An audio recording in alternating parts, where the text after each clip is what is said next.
हम सीधे हाथरस चलते हैं, जहां पर बसपा सुप्रीमो मायावती रैली कर रही हैं। इन्होंने अपना ये मुख्य लोकसभा चुनावी वायदा अब तक पूरा किया है। मैं समझती हूँ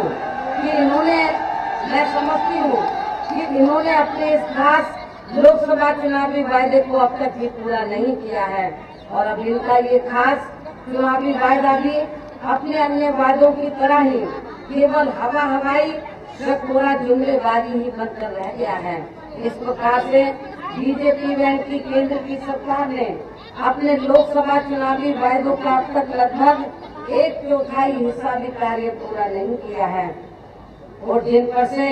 जनता का ध्यान बांटने के लिए अब तक इन्होंने किस्म किस्म की नाटकबाजी भी खूब की है, जो आप लोगों से छिपी नहीं है। और इसी क्रम में इन्होंने केवल अपने राजनीतिक स्वार्थ में आज से लगभग 3 महीने पहले देश में काला धन व भ्रष्टाचार पर अंकुश लगाने की आड़ में वैसे राष्ट्रीय हित से भी जोड़कर फिर बिना पूरी तैयारी के ही पूरे देश भर में अचानक 500 व 1000 रुपए के नोटों पर पाबंदी लगाने का ये कैसा अति जन पीड़ादायी फैसला ले लिया, जिसकी मार से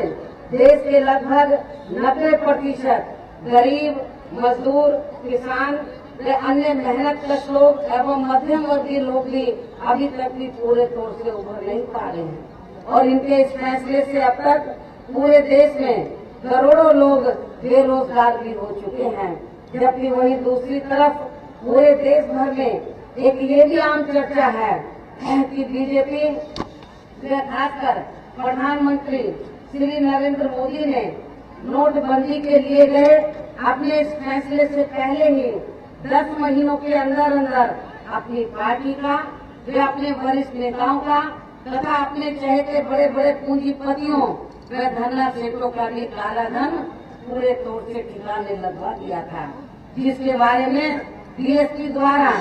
खुली चेतावनी देने के बावजूद भी इन्होंने इसका मीडिया में अभी तक भी कुछ भी खुलासा नहीं किया है। और इतना ही नहीं बल्कि अपने जारी किए गए केंद्रीय बजट में भी इन्होंने ये नहीं बताया है कि देश में नोटबंदी करने के बाद इन 3 महीनों के अंदर कितना काला धन इकट्ठा किया गया है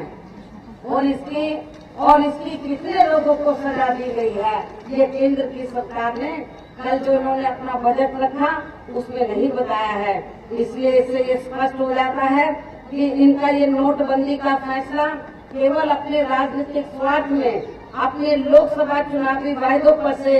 जनता का ध्यान बांटने के लिए ही लिया गया है। इसके साथ ही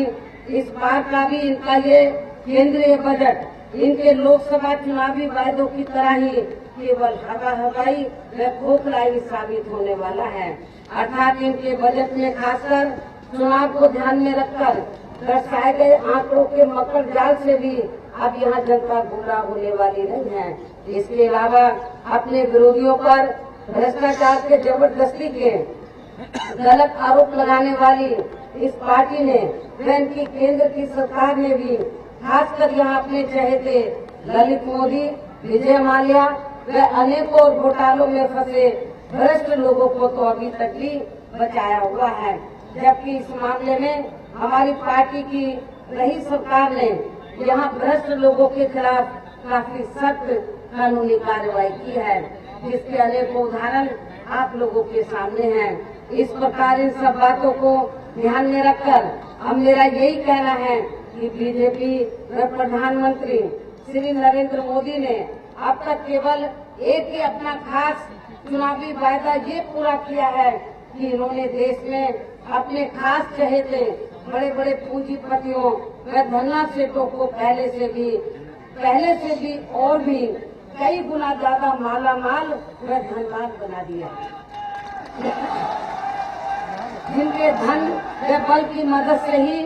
अब ये पार्टी केंद्र की तरह यहाँ उत्तर प्रदेश में भी सत्ता में आने के सपने देख रही है।